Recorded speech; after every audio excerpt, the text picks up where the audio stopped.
Hold up. Let me just wave to our guest here.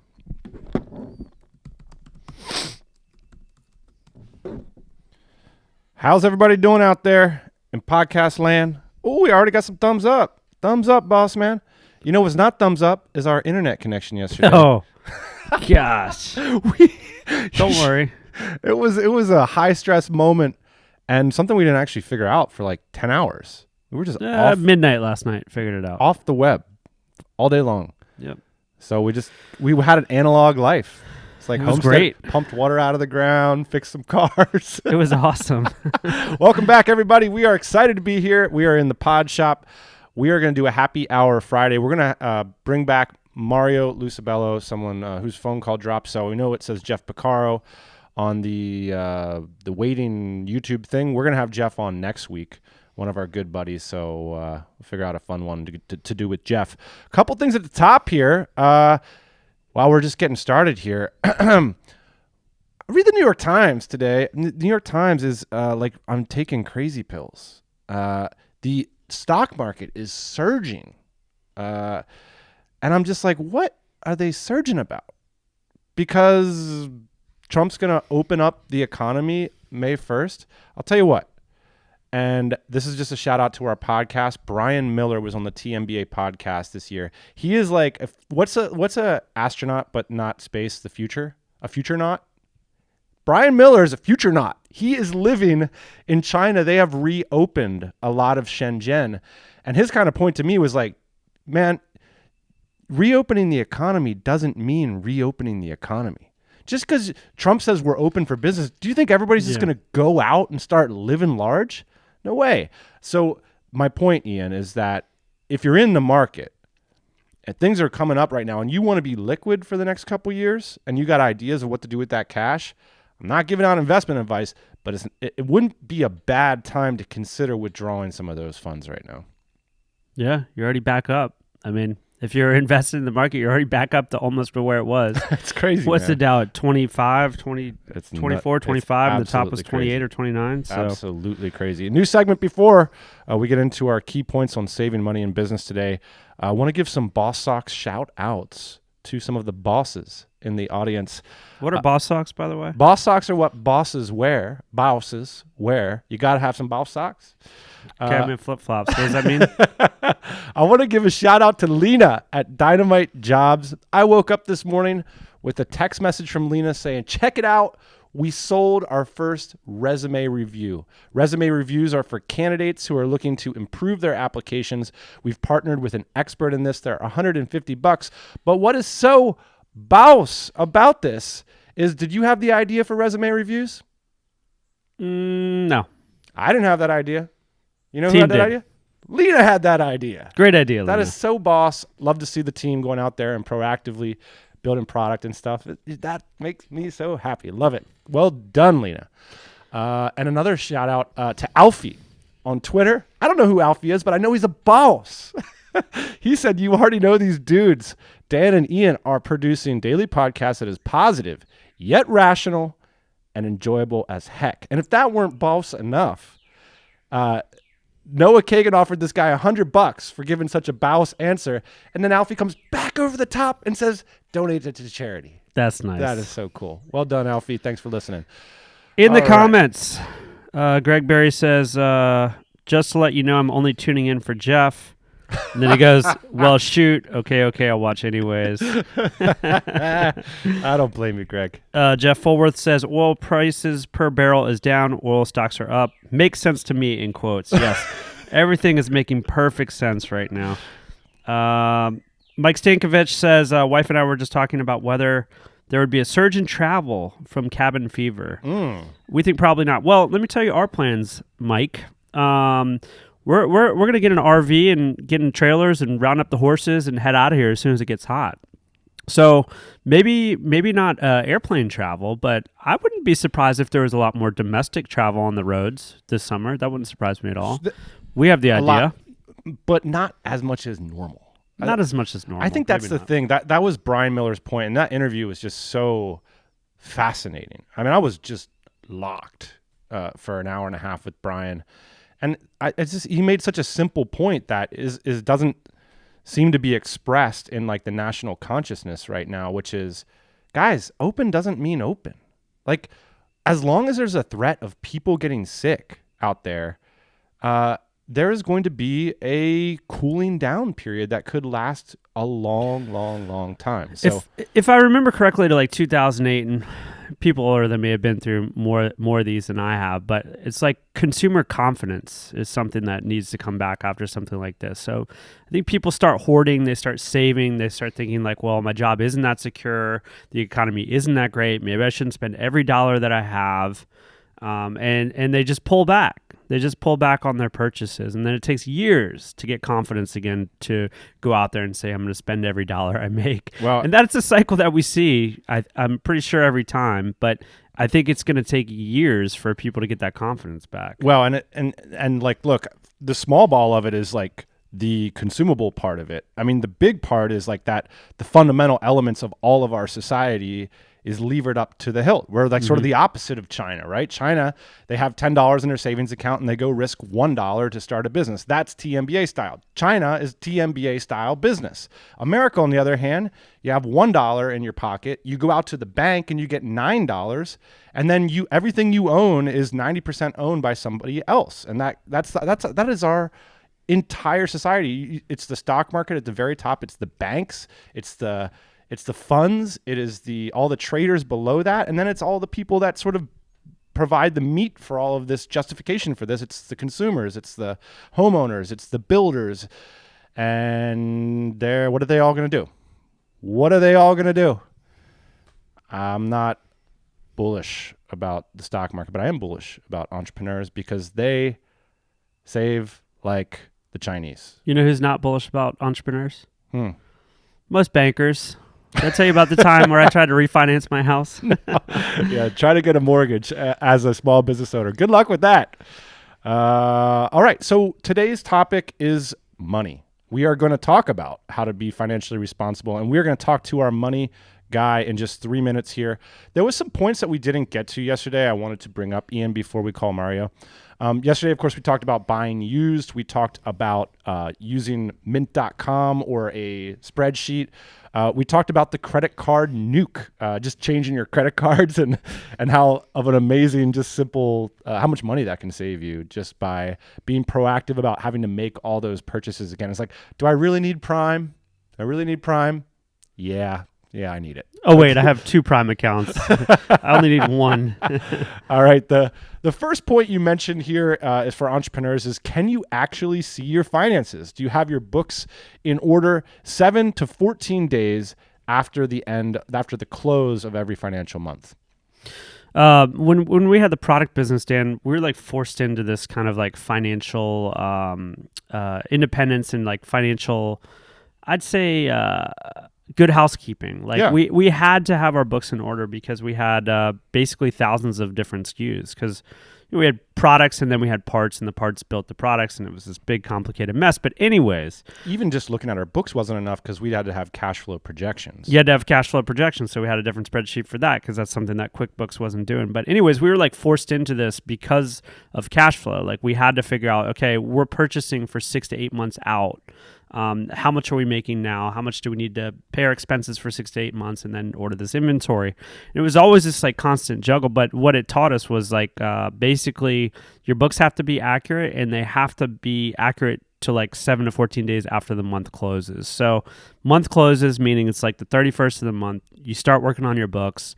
7 to 14 days later, you have an accurate picture of where your finances are. Most people, they don't have to do that because their business doesn't depend on it until times get tight, and then all of a sudden it does. So I think it's good practice anyways just to be doing that, to close your books on the 31st of the month, send it to your bookkeeper. Hopefully they already have access to your stuff. It might even be faster. Yeah. Now, with everything being online, you can get this done pretty fast. But again, most people, they don't have to, so most people won't. They'll just kind of look at it at the end of the year, or they'll just look at their bank account and think like, oh, I have plenty of money in there. I'm not really worried about it. But you cannot see trends in your business unless you're closing your books and then taking a look at them. Especially you talented solopreneurs out there. The talented solopreneurs are often so because they're so good at making money, think they don't have to do this. The message of yesterday's show and today's is even if you're great at making money, I don't care how great you are at it. It's easier to save money. It's just easier. Greg Berry says, I've been hoarding cash for years, both personally and in business, because I didn't feel comfortable with any investments outside of myself or my business. I think that's totally, that is the sentiment of many small business entrepreneurs, is they feel that way. It's like, I don't really know, man. I spend like my whole day in my business, like building this thing from And we scratch. don't even know them that well. Yeah. I mean, Greg, you see it. We hang out at these entrepreneurial conferences, and a lot of us are very much struggling with what is a small enterprise with a handful of people and a handful of customers. And it's like this infinite puzzle. And then we look at more complex things like investments and we say, oh, I know the right thing to do there. It's like, how does that even make sense? So I totally agree with that sentiment. The number 2 thing we had written down here was having someone to make a call to, having a financial person. We're going to make that call in like T-minus 0 minutes. We're going to show how that goes down. And the number 3 thing we wrote down was incorporate in the right spot. So all 3 of these things are more business-oriented things, where yesterday was more sort of personal. Where you incorporate can compound. You want to talk about compounding. My favorite joke of all time, my favorite business joke is my work. Strap in, everybody. Yeah, the worst financial decision I ever made was incorporating in California. Hands down. It's a joke, but it's not really a joke. I mean, it's cost us hundreds of thousands of dollars. Those guys chased me all the way to Texas, man. They'll still send me letters and call me up. California reached into my bank account and took out a nice condo and said, they didn't even message me about it. They just took it out. Well, you know what? After living in California, the social services are amazing there. So I understand that they got to use the money to keep the parks open, the social services. But if you can help it, don't incorporate in a place like California. It will eat you alive in terms of your taxes. And we just want to bring up that issue. We've incorporated in a bunch of different places, so we can carry on that conversation. It's a complex, in-depth one, perhaps one for a full episode. Although if you have questions about that kind of stuff, of course, we can talk about it. Can you give Mario a little bit of a what up? Let's talk to him. Yeah, and just on the topic of that incorporation thing. I mean, incorporating in another place like Hong Kong, for example, which we've done as well, can be fraught with problems as well. I mean, just in terms of the complexity of your accounting, it can go both ways, right? So you can incorporate somewhere where it's really easy, or you can incorporate somewhere where it's hard. If it's really hard, know that the administrative cost might be a lot. Right. What up, Mario? Mario! What's going on? How are you doing? It's going. You know, fun times. Yeah, so it turns out we didn't pay our internet bill because I was paying our accountant, and and the internet bill bounced. But I guess, tell me, did the accountant payment make it? So I'm gonna have to check with my administrator. Send out a second invoice. So we left off with Mario yesterday. Our internet completely dropped for 12 hours here at the house. We just got it going at midnight. So thanks for putting up with that, Mario. Not a problem. Hey, so yesterday we started to talk about some of the different things that you're seeing at your firm in terms of entrepreneurs and what they're going through. And one of the things that they're filling out is the PPP loan. Can you start to explain what that is? Yeah, so this is the thing that's basically been all over the news, more than anything. So what the government's doing is they're allowing you to get a quote, a loan for 2.5 months of pretty much your payroll costs. And then as long as you keep your employees and pay your employees the same amount, then that loan gets forgiven 8 weeks later. So it's actually free money. So this is like a grant. This isn't like a loan, right? Well, it starts out as a loan with Okay. a 1% interest rate. I think it's like a 2-year term. And then you have to apply 8 weeks later. Well, who knows when you actually apply, because I assume the banks are going to be over. I don't know how they're going to handle so many applications. 8 weeks later, that you apply for forgiveness. So you get forgiven based on those parameters.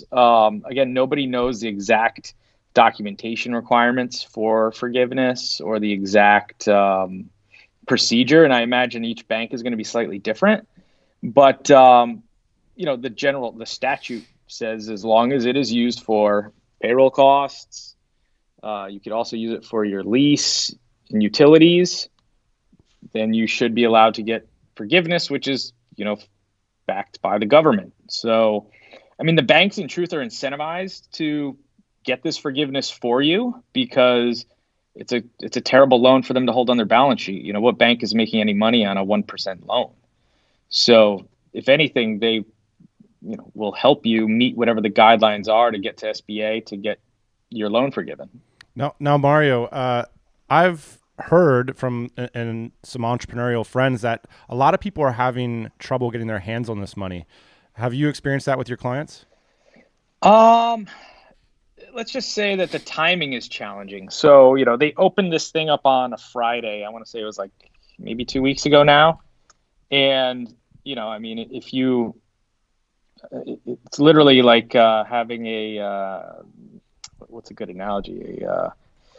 Like an ice cream truck with like a billion children saying free ice cream. I mean, how well do you think that's going to go? Right.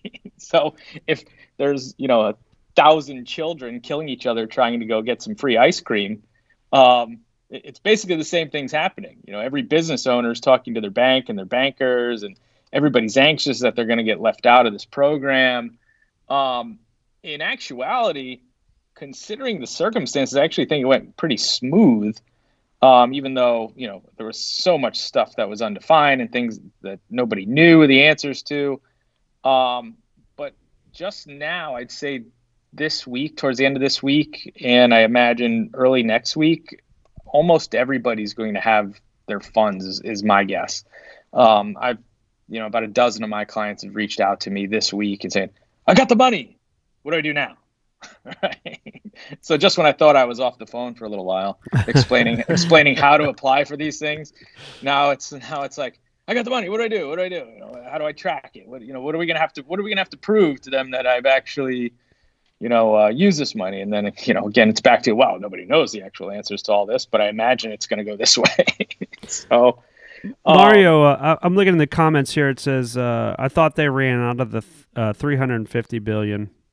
So they did run out of 350 billion. So how the process works is you send your application in, it gets basically approved at the bank level, which then kicks it up to the SBA, which basically earmarks the funds for you, right? So while it ran out of money yesterday, not everybody's gotten their funding, but it's been earmarked already. So they just haven't, signed all the final loan paperwork and all that. So there's a ton out there that is just waiting to be closed on. So it's just like a mortgage, right? So if you're going to get your home mortgage, it gets approved on whatever day, and then the funds become available. But you don't actually draw on them until you sit there and sign the 8,000 pieces of paper that you have to sign to actually close. Mario, in your experience filing these PPP loans, it's a ridiculous name, by the way. What percentage of the companies, and this is just your personal opinion, what percentage of the companies actually needed that money versus looking at ones that might have really needed that money?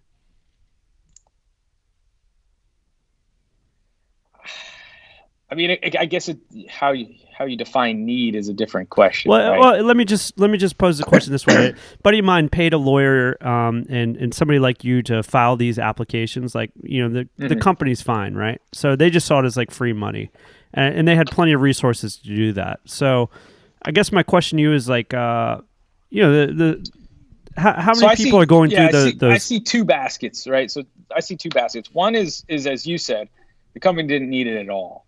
But there's another basket of the company is struggling, but the owner, founder, whoever, may just be independently wealthy and has the funds to keep things going if they choose to fund it out of their own pockets.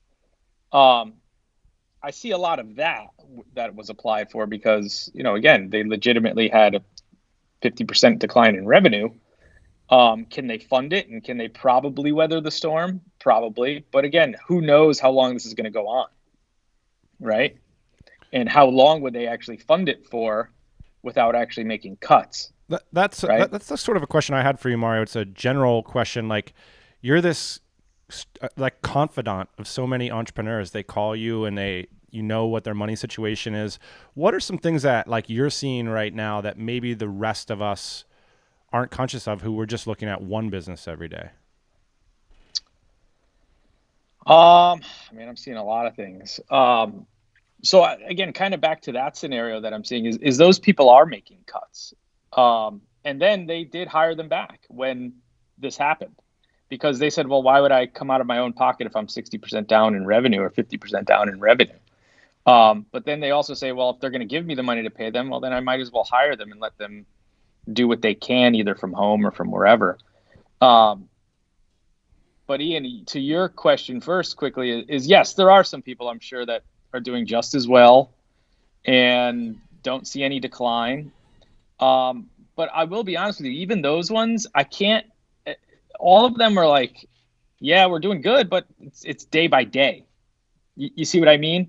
Where, especially in the beginning of this, like they had no idea. They may be in online business type spaces where they think they're somewhat insulated, right? I mean, a good example might be like, I don't know, home workout stuff. If anything, logically, you would think you'd see an increase in that because everybody's home. People are stir crazy and they probably want to do some workout stuff. But on the other end, is consumer spending going to go down so much that they're going to actually get big cuts? Nobody knew at the time of application, whether they were going up, down, or sideways. That's what I'm reading here in the comments too, which is like basically, we weren't sure if we needed it, but it's like a rain check. I'm using it to pay bonuses, to keep people on, unsure about the future. So that's what I mean. So even the ones that, everybody's getting a little bit more clarity now in every day, but it was just so unclear in the beginning of all this. Like, I mean, it's still super unclear. When's it going to be back to normal? Although God only knows what normal is going to look like. Yeah. But yeah, I'm sure there are some people who are basically it's a windfall, and it will be a windfall. But I'm still willing to bet even for those people, they had a big amount of uncertainty as to what's going to really shake out. Now, Dan, I guess to your question is what am I seeing? I mean, I'm seeing everything. I'm seeing everything from people going to literally zero to 20% increases in revenue. Again, because it's all very industry specific. I mean, travel industry, everybody and everything around travel is getting demolished. Smoked, yeah. Yeah, I mean, they're getting crushed. Anything around home entertainment is doing quite well, right? Or things like that. But in the end, the majority of the basket of everybody is down. Almost everybody's down. Because again, the way that I see it, right, is consumer spending is down because people are anxious about their jobs, right? People spend money when they know I'm going to make some more money next week. So whatever, I'll throw this on the credit card. I'm going to make some money next week. Or I'm going to buy this, I don't know. I'm looking, actually, I'm in my office and for some reason I have 7 golf putters. So why the fuck do I have 7 putters, right? Because I know exactly why you coming, have 7 putters, Mario. There's more money coming in next week. So whatever, I'll get another one. Who cares, right? So it's just like, but again, would I be thinking if like, oh God, if my next paycheck might be gone because I'm going to lose my job, am I going to go and buy something stupid like a putter? I mean, it's just not going to happen. You know what I mean? So a lot of that consumer spending has halted completely, not just because they, there's access to goods on the internet. Everybody knows that. Even the older generation is starting to buy things on the internet, but it's more the angst of, well, I'm not going to buy things I truly don't need, like my 8th putter. Because guess what? Yeah. Cool. Wait till the PPP money comes in. Golf jokes. Mario, somebody like you, your CPA, your accountant, if you run a small business, outside of the PPP loan, what should people be calling you about right now? What are the types of conversations that you're having? So a lot of things that I'm talking about right now is estimated taxes. So, clients, or all of my clients are business owners, self-employed. And like I said, as the majority are down. So they shouldn't be paying the quarterly estimated taxes that they're used to paying because, if you're paying whatever, $100,000 a quarter. Well, that's just silly to be giving that money to the government, because you're going to have a huge refund because your business is down. So, I'm talking a lot about that. So changing quarterly estimates. We're talking a lot about just business in general. So like, how much are we down? Should we make cuts? How do we utilize, again, these PPP funds to, for one, maximize, the forgiveness, but for two, also maximize, the use of them, because it's also a good loan. I mean, who doesn't want a 1% loan? I don't know if anybody watches the news a lot, but the guy from Juniors came out and said, yeah, I've got like some huge PPP loan. I think it was like $6 million or something. And he's like, but I'm still firing all my employees because they would be doing nothing. It's a restaurant, but I'm going to use this money as a loan. It's not going to get forgiven, but it's going to get us back on our feet.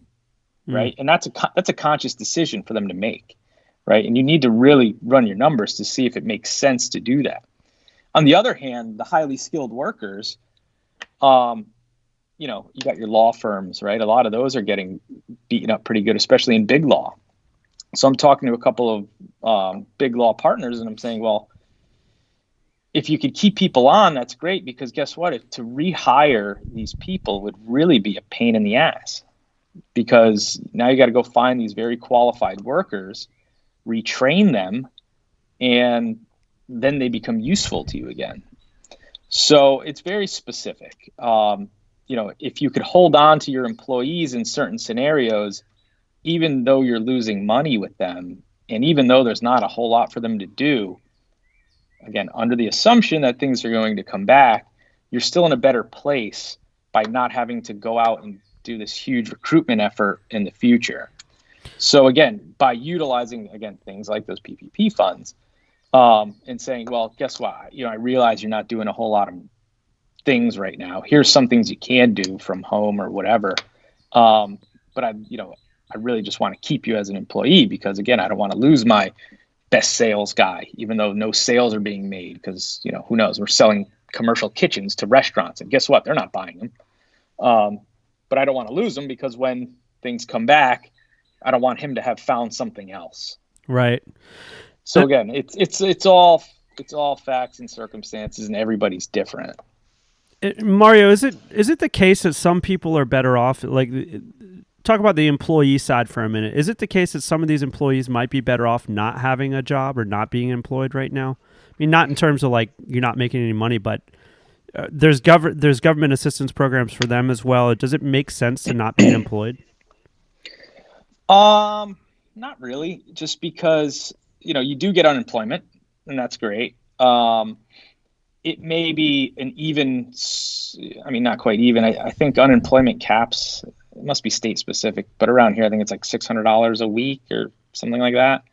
So if you were making more than that, obviously it's a loss. If you're making, just that amount, it might be the same. But in the end, you're better off staying employed solely because unemployment goes for, I think it's like 6 months, something like that. I forget how many months it goes, but if your employer holds on to you, say 2 months longer, now your 6 month period starts after they hold you the 2 months longer. So you just have a longer period of actually being paid. See what I mean? Yeah. So somebody's asking here, Mario, have you seen anyone laying off staff and then rehiring them new? Would they qualify for forgiveness at that point? If that makes sense. So yeah, there is a provision in the statute that allows you to rehire like during that 8 week period. Okay. But if you don't rehire within that 8 week period, you're kind of shit out of luck. You won't get the forgiveness. But again, it could be a conscious decision to just service the loan, because again, if you're a restaurant, why would you pay your wait staff to sit home? It's kind of. Mario, I have a more general question. Is we were like laying out these principles of how to, manage a business effectively, and one of our points was to call your money guy. And I know Ian calls you a lot, and a lot of your clients are calling you, asking you specific questions. How can entrepreneurs make the most out of a relationship with someone like you? Like, what are those phone calls, and how can they get value out of them? So usually it's like two different types of phone calls. One is usually like annual, semi-annual, or quarterly check-in, just to say, hey, what do the books look like? What does profit look like? Do we want to change anything to how you're doing any reporting, right? So you might just be like, the client may not understand their books, right? So we just try to set them up in a manner with their bookkeeper and say, look, if we do it this way, they'll understand it, I'll understand it, you'll understand it, everybody's on the same page. That's one way. The other way is like big purchases. Hey, I'm looking to buy this, car, right? And I need it for my business, and I also need it for personal, and I also need it for, whatever other reason. And let's try to fit it in as much as possible to reduce our taxes. That's a common question. And then lastly is usually investment. Hey, looking to invest in business A, business B, business C, or exit business A, business B, business C. What does that look like for me? Is this a good deal? How much taxes do I pay? Kind of anything along all those lines is the common, phone calls I get all day long. By the way, Ian has a question, but that calling your accountant before you exit planning is surprisingly something that people don't do, because the bunch of money is such a big bunch often that people don't. Honestly, a lot of folks that I've spoken with don't sit down and do the math, and certainly a valuable exercise there, even just if you're not thinking about selling, to figure out what those hypothetical fees would be. Well, that and even the question of, is it a good time to sell, right? Like realistically, how much money would you get? I'm not a valuation expert, but I could probably tell you pretty closely how much your business is worth. Mm-hmm. Mario, I know you're a busy dude, so we're going to let you go. One last question I have for you is, generally around this time, you're freaking the fuck out because you got all these taxes to do, and now you're not. What's going on? Well, it's actually busier than it's ever been, again, with a lot of these PPP loans. And then people still do want to file their taxes for, various reasons. One, they want to know how much they owe, mm-hmm. because, they got to figure out where to find that money. So I've got on that end, the tax side is not as anxiety producing, I'd say, because we have the extension, but it's still there and it's still fast. It's still furious. And then you add that curveball to it of, we're just going to dump out these thousands of pages of, PPP legislation. And for some reason, the accountants were thrown in the middle to figure it all out and help with all these applications. So that kind of set me back, 2-3 weeks. And like I said, I thought I was in the clear, and now it's, we all got our money. Thank you. This is great. We love you. What do I do now? So now I think I'm going to write myself a little Q&A to send out to everybody tomorrow. So then I maybe get a few less calls. That's great, Mario. Well, thanks so much for being on the show. And I got to say, admire you, man. It's just like you've been given like so many curveballs the last 5 years. It's just like new legislation, this crap. It's just like, I feel like accounting was, tell me if I'm wrong, relatively boring up until this administration came in, and then now it's like all of a sudden you have all these new things to learn. Yeah, it's certainly a toy of this administration, that's for sure. Thanks a lot, Mario. I appreciate you. All right, guys. Talk to you soon. Bye. All right. Well, that's our money guy. Very cool. We appreciate it, Mario. By the way, I like Mario even more now that I know he's got 7 putters sitting in his office. And here's what I want to know. Can you write off a putter if you use it as stress relief during your workday? Oh, I think people write off golf all the time. They bring clients on the golf course. Wait a second. I might have to go out and get me a Scotty Cameron then. My biggest fear when you learned that about Mario was that the whole conversation was going to derail into golf. So I applaud you for being a professional and staying on message. I was like deeply concerned. Ian calls Mario and he's like, okay, Mario, I got the books finished and we're thinking about our projected tax payments, blah, blah, blah. And then they have like a business guy conversation. And then I call Mario and I'm like, Mario, check out this link I just sent you. And it's like Amazon.com/thing, like small inconsequential thing that Dan wants to buy. Do you think I could sneak this in? That's how we roll. How is it going out there, guys? It's Friday. Ian, can we just give a little bit of have a little bit of a lockdown talk? How's it going out there? Are the entrepreneurs going to stir crazy as the entire populace seems to? I feel pretty good, actually. We're having a lot of fun. We're having a ton of fun. You know, the comments are just lighting up today. Are they? Everybody's talking about this PPP deal, and a lot of people have filed for it. A lot of people have got their money.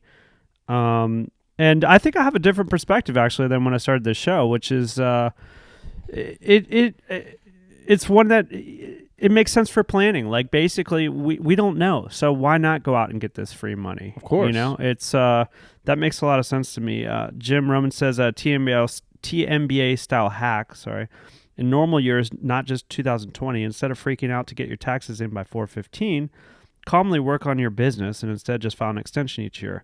There hasn't been a year that we haven't filed an extension. Correct. Actually, that's just part of the deal. And if you talk to a guy like Mario, I think he would say that a high percentage of his clients file extensions. I think that's very normal to do.